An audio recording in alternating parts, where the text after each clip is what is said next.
kami terbabas. Babas ke sebelah. Keluarlah satu bunyi. Bunyilah. Saya Saiful bin Kasmin, berumur 68 tahun, berasal daripada kampung ni lah, Kampung Bukit Badung, Badan Junta Kuala Selangor. Berpengalaman sebagai penggali kubur selama 16 tahun.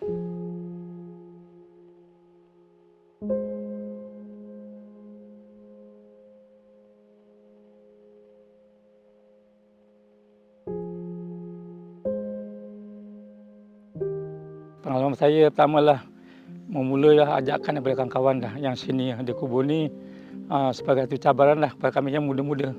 Jadi saya menyambut panggilan golongan sini lah sebagai penggali kubur. Pasal tu biasa saja, pasal kami orang kampung biasa dengan kubur. Jadi alhamdulillah kami boleh ikuti perkembangan. Ini pengalaman yang mencabar lah ketika kami menggali kubur, menguruskan keadaan cuaca. Bila musim monsun, musim hujan, kami menggali memang ada gangguan. Sepanjang hari hujan lebat, jadi jenazah dah siap untuk diuruskan. Itulah masalah kami. Bila keadaan cuaca ni hujan selalu, gangguan banyaklah. Risiko bagi tanah boleh rebah. Jadi kesambatan pada menggali kubur. Jadi itulah kami yang khawatirilah bila keadaan musim hujan tu. Nak turunkan jenazah ke liang lahat pun masalah juga. Sepanjang kami sebagai penggali kubur, yang mencabar adalah bila kami menerima jenazah seperempuan yang oversize, besar. Bila oversize ni, kami di lubang tu, liang lahat 4 orang, tak mampu untuk menurunkan. Jadi apa cuaca dengan gerimis, jadi kami minta bantuan bomba. Bomba ni adalah pakar, jadi kami minta bantuan bomba. Alhamdulillah dapat selesaikan dah dengan bantuan bomba.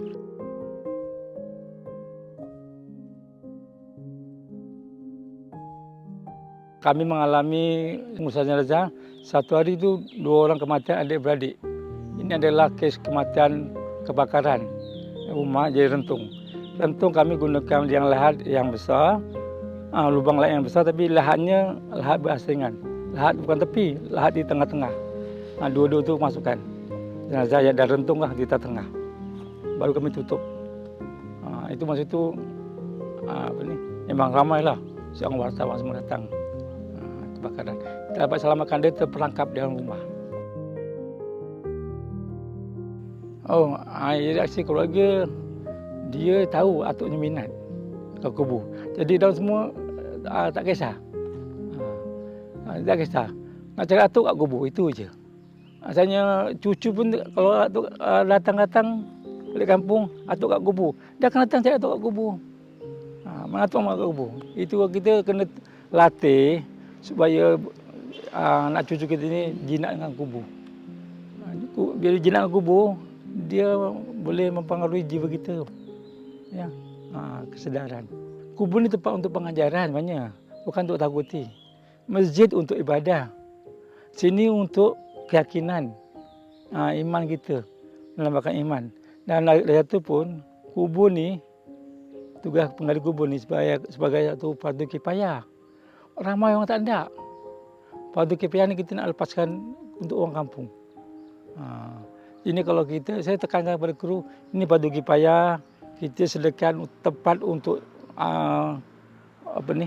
ahli kubur. Kita buat kubur ni cantik, secara ikhlas, ini fardu kifayah.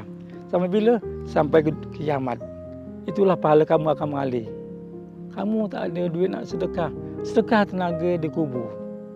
Walaupun dengan sebutir tanah, letak kat kubur. Itu fardu kifayah, pahala sampai bila?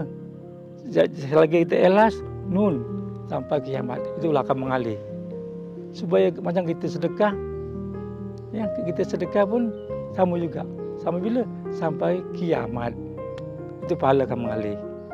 Kami gali lubang, bila nak trim tuan, kami terbabas. Babas ke sebelah. Keluarlah satu bunyi.